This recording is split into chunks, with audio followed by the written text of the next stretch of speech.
14 janvier, Job, chapitre 38, chapitre 39. L'Éternel répondit à Job du milieu de la tempête et dit : « Qui est celui qui obscurcit mes desseins par des discours sans intelligence ? Saint terrain comme un vaillant homme. Je t'interrogerai et tu m'instruiras. Où étais-tu quand je fondais la terre ? Dis-le si tu as de l'intelligence. Qui en a fixé les dimensions ? Le sais-tu ? Ou qui a étendu sur elle le cordeau ? Sur quoi ces bases sont-elles appuyées ? Ou qui en a posé la pierre angulaire alors que les étoiles du matin éclataient en chants d'allégresse et que tous les fils de Dieu poussaient des cris de joie ? Qui a fermé la mer avec ses portes quand elle s'élança du sein maternel ? Quand je fis de la nuée son vêtement et de l'obscurité ses langes ? Quand je lui imposai ma loi et que je lui mis des barrières et des portes ? Quand je dis, tu viendras jusqu'ici, tu n'iras pas au-delà, ici s'arrêtera l'orgueil de tes flots. Depuis que tu existes, as-tu commandé au matin ? As-tu montré sa place à l'aurore pour qu'elle saisisse les extrémités de la terre et que les méchants soient secoués, pour que la terre se transforme comme l'argile qui reçoit une empreinte et qu'elle soit parée comme d'un vêtement, pour que les méchants soient privés de leur lumière et que le bras qui se lève soit brisé ? As-tu pénétré jusqu'aux sources de la mer ? T'es-tu promené dans les profondeurs de l'abîme ? Les portes de la mort t'ont-elles été ouvertes ? As-tu vu les portes de l'ombre de la mort ?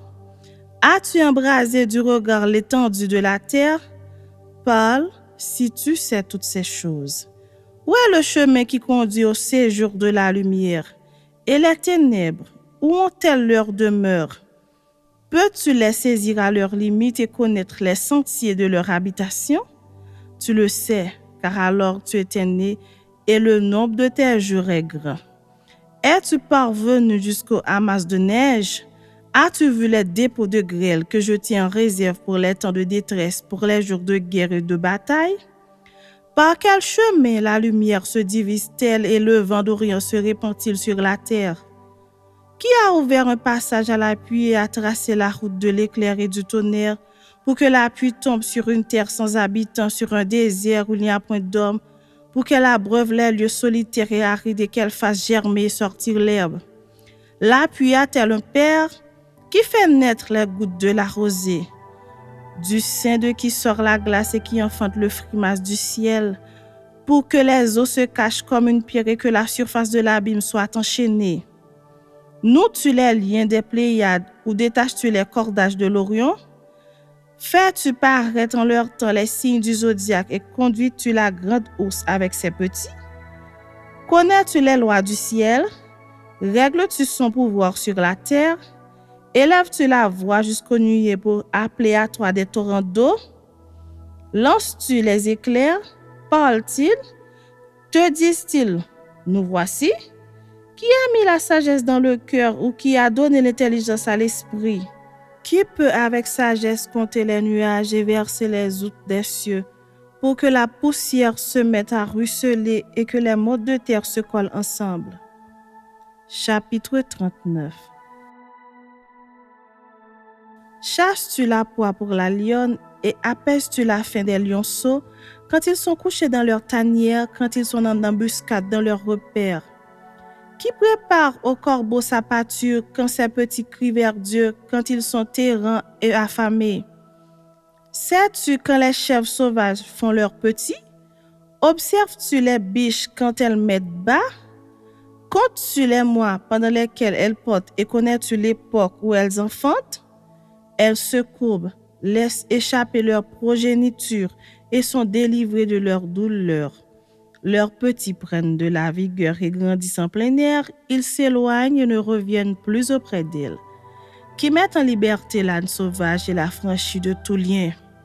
J'ai fait du désert son habitation, de la terre salée sa demeure. Il se rit du tumulte des villes, il n'entend pas les cris d'un maître. Il parcourt les montagnes pour trouver sa pâture, il est à la recherche de tout ce qui est vert. Le buffle veut-il être à ton service ? Passe-t-il la nuit vers ta crèche ? L'attaches-tu par une corde pour qu'il trace un sillon ? Va-t-il après toi briser les mottes des vallées ? Te reposes-tu sur lui parce que sa force est grande? Lui abandonnes-tu le soin de tes travaux? Te fies-tu à lui pour la rentrée de ta récolte? Est-ce lui qui doit l'amasser dans ton aire? L'aile de l'autruche se déploie joyeuse. On dirait l'aile, le plumage de la cigogne. Mais l'autruche abandonne ses œufs à la terre et les fait chauffer sur la poussière. Elle oublie que le pied peut les écraser, qu'une bête des champs peut les fouler. Elle est dure envers ses petits comme s'ils n'étaient point à elle. Elle ne s'inquiète pas de l'inutilité de son enfantement, car Dieu lui a refusé la sagesse, il ne lui a pas donné l'intelligence en partage.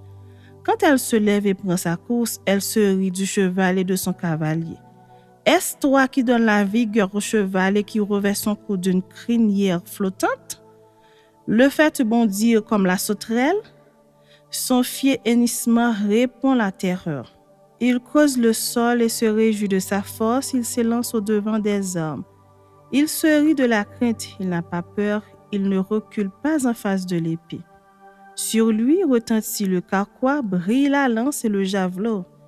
Bouillonnant d'ardeur, il dévore la terre, il ne peut se contenir au bruit de la trompette. Quand la trompette sonne, il dit en avant, et de loin il flaire la bataille, la voix tonnante des chefs et les cris de guerre. Est-ce par ton intelligence que l'épervier prend son vol et qu'il étend ses ailes vers le midi?